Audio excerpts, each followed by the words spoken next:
Hi, I'm Monique Taylor with Canyon Mist Ranch, equine shiatsu massage therapist and trigger point therapist for horses.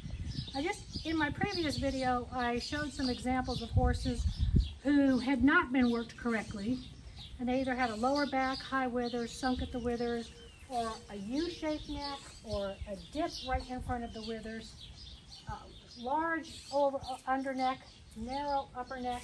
So I want to show you an example of a horse that's been worked very, very well. This is Linda's horse. Her trainer is Lori. We're at Lori's beautiful barn, and this is Farah. So I kind of want to take you really quickly from front to back.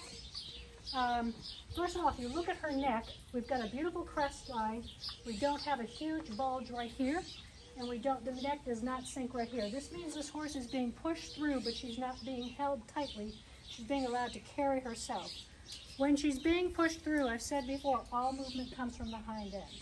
She's able to move up, this energy is able to move through, and Lori's obviously just capturing it in her hands and allowing the horse to move, listening to her body, rather than holding it back with the reins and kicking the horse to come in, which will cause the U-neck and the dipped back. The other thing you'll see is this horse has really built up a nice top line. They're working on that still, but this is a really nice top line. You can see this top line is not sinking. The reason it's not sinking is she's built up her abs. And so this horse has strong abs, which is going to hold the top line up. If you go to the hind, you're not seeing any dips. You're seeing a smooth line, a very, very well-developed hind.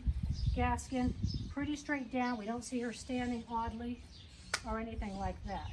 For just a second, we're going to switch views, and I'm just going to show you the hind end.